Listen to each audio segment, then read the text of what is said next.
back roads of Illinois server to farmers and ranchers in central Illinois and the Midwest. Today's edition of Back Roads of Illinois.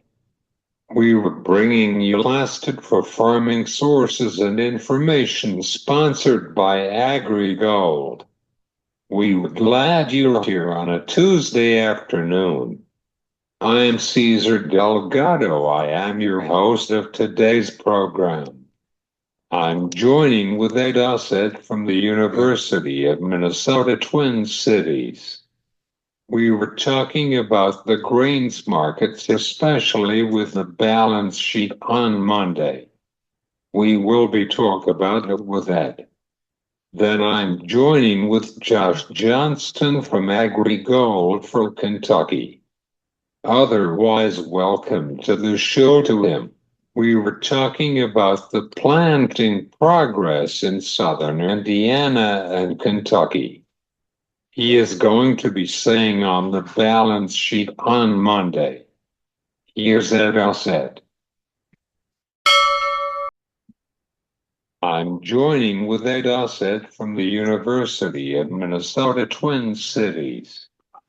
We were talking about the grains markets, especially with the balance sheet on Monday. We will be talking about it with Ed. How are you, Ed? I'm doing great, Caesar. It's a beautiful day here in Minnesota. Sunny skies, warm, uh, just a wonderful day up here in Minnesota. Great to hear that. Ed, what was your thoughts on the balance sheet on Monday from the Department of Agriculture? Well, the May report is always highly anticipated because it's the first official look at the next crop year, the 2025-26 crop year. And there were some modest surprises in there. The carryout in corn. Uh, uh, People thought maybe they'd see ending stocks projections above 2 billion bushels, and it didn't come in. It was 1,800,000,000. That was friendly to corn, even though the corn market doesn't want to show it. Even the soybean market had lower than expected carryouts. Not much changes in the world perspective. It was an interesting point, an interesting report, a good place to start. Some question about, they've got some strong numbers in there for corn feeding and corn exports. We'll see if they hold up. What were the grains ending stock from yesterday, Ed? Well, they had little adjustments to the 2024-25 carryouts, but they did. I think relative to expectations, the carryouts are not increasing. In fact, they're decreasing in soybeans and not increasing as much as they thought in corn. So that a friendly touch, which the soybeans reacted to with a good day. Corn market can't get it together though, Caesar. I'm just curious about your thoughts with the trade front facing for right now. Do we could see the fundamentals is down for next couple weeks without trade deal? Well, we got a temporary trade deal with China, and we seem to be big on these temporary deals as we try to work out something, finalize something longer term. I think that's still a big uncertainty cloud hanging over the market. Markets don't particularly like that. It's encouraging to see them, the rashest action be deferred for a bit, but we still don't have a final deal. Yesterday from China, but do you have any concerns about this for the future? I have all sorts of concerns, Caesar, about the trade deal. I want something that is understood, by the market, understood as a long-term deal, not a short-term, for 30 days, let's put it off, or 90 days, or whatever that time frame is. Let's move forward. Let's make a deal, and let's make deals that are good for the trade and agriculture. Of course, Ed. How is the beans planting in southern Minnesota? Well, Minnesota corn and soybean planting is progressing very well, just as it is in the United States. And I frankly think this is what's hanging over the market. The corn market and wheat market are having a hard time getting any strength. And in fact, I'd say they're in a bear market. Uh, uh, in the case of corn and wheat, soybeans surprisingly hanging in there, but planting is ahead of schedule. In Minnesota, for example, this is based on yesterday's report. 75% of our corn is planted.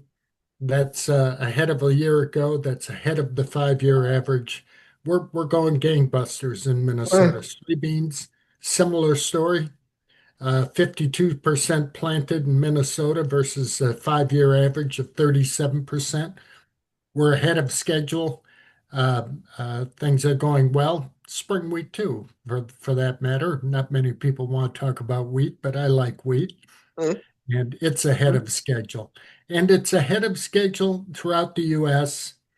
And I think these good conditions and a quick planting pace is weighing on the market. How about the technical buying in the grains markets for this week? I don't track the uh, uh, COT reports, the commitment to trader reports. I know they're record short, if I saw it right, in Kansas City wheat. Um, there could be some short covering. We've been weak for a long time here in the corn market, but it's frankly with the planting ahead of schedule and the weather being as balmy as it is, it's kind of two thumbs up on the positive thoughts about a big crop coming. Thanks, Ed. Do you Thank have you. any final thoughts on the markets? Well, I know Caesar, you're based out of Illinois. You like thinking about corn and soybeans a lot, and I can't help but think about the wheat market now and again. Spring wheat, which I am fond of, used to be a buyer of, set life of contract lows just yesterday. And that I think that reflects a good-looking uh, hard red winter wheat crop in Kansas, or at least better looking than normal. And planning intentions and planning progress doing well in the northern plains.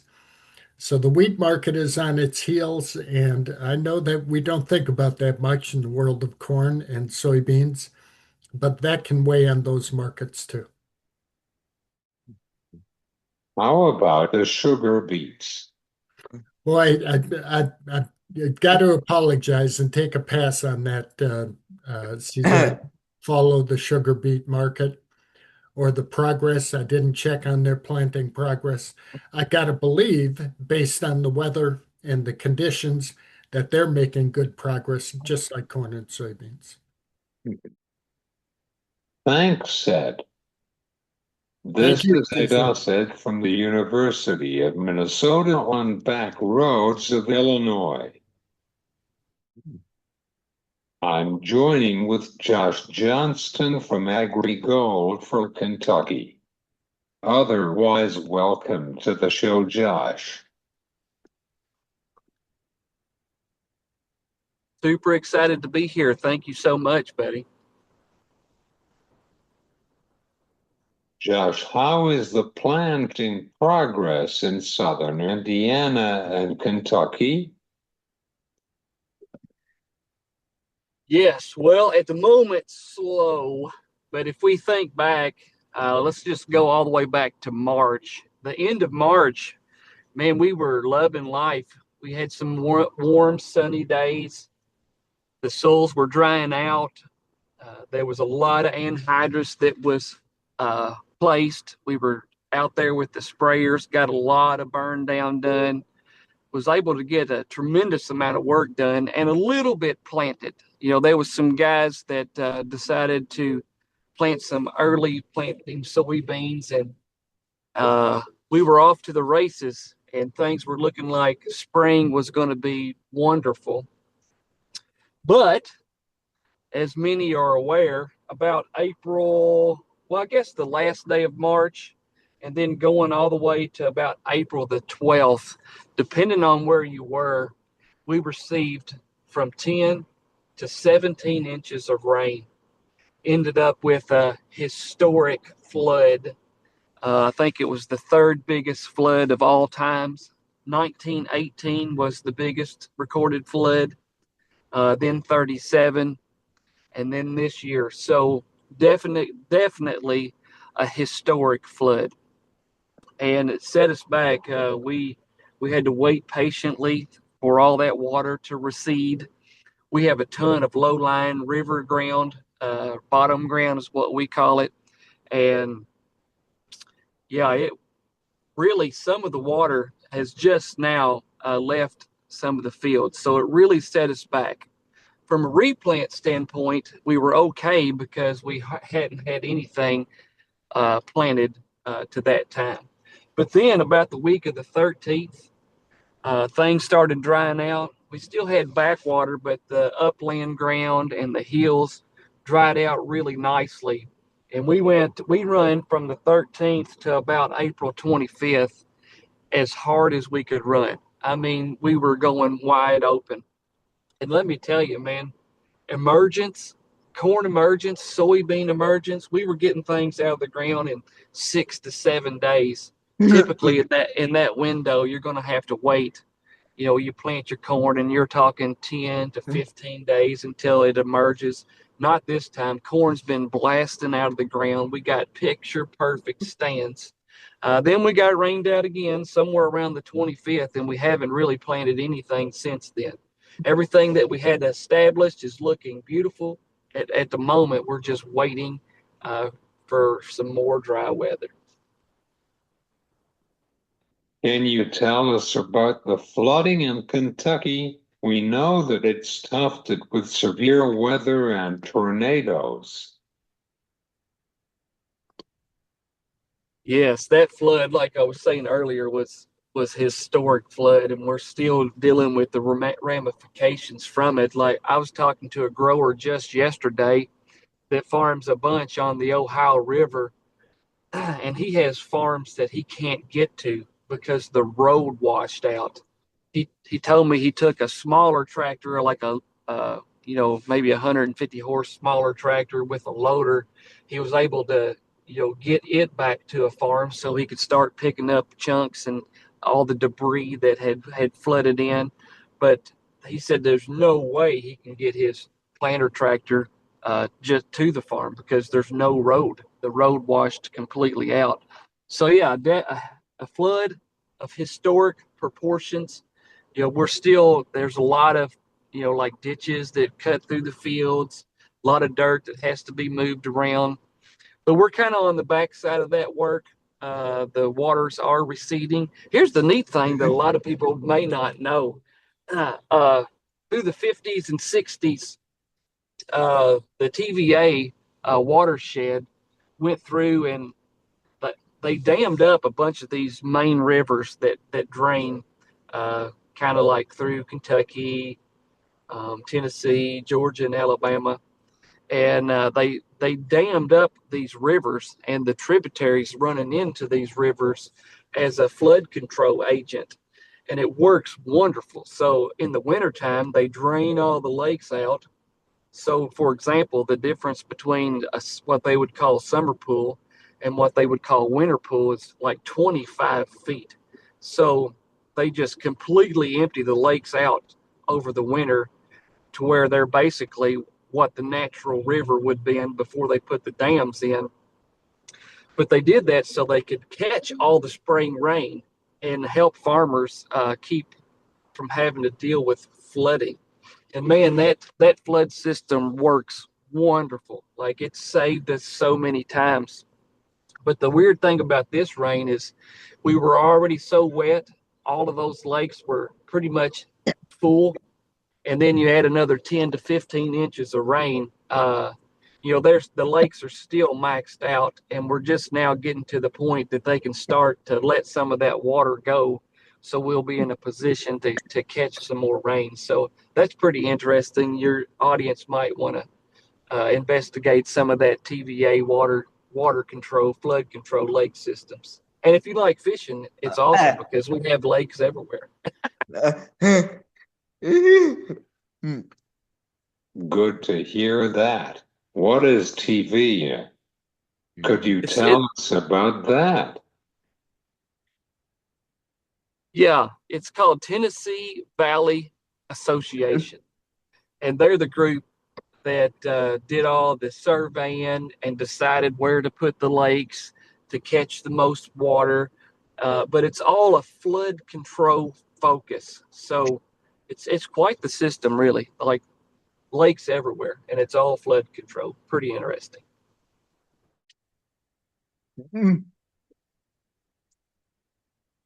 What is your final thoughts about this growing season?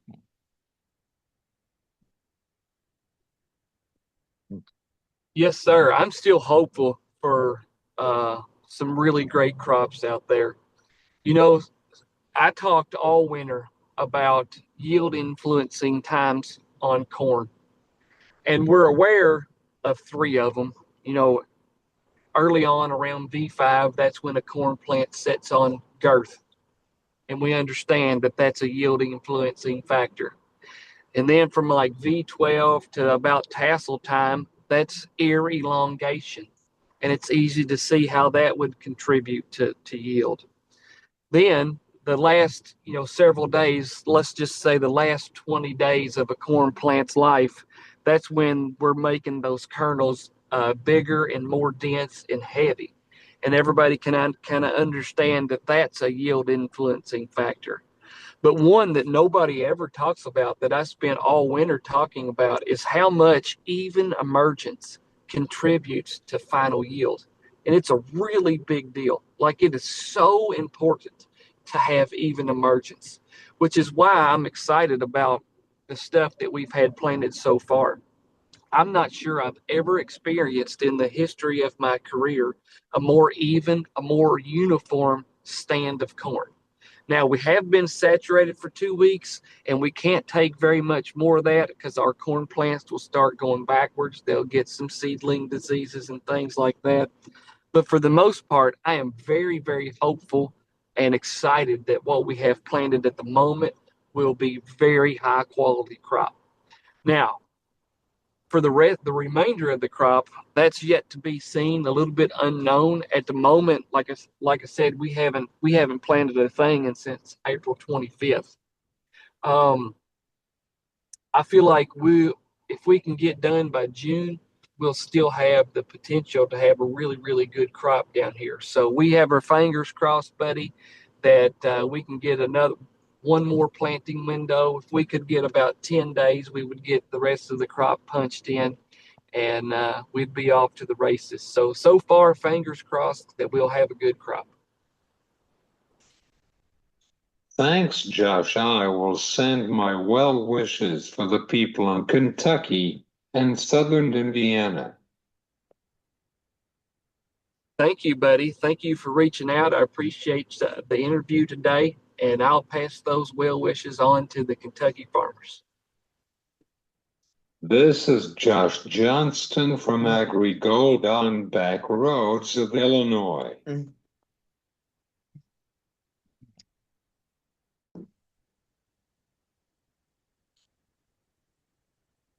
Thanks to Ed Usset from the University of Minnesota. And thanks to Josh Johnston from Agri Gold. This been Back Roads of Illinois. I am Cesar Delgado.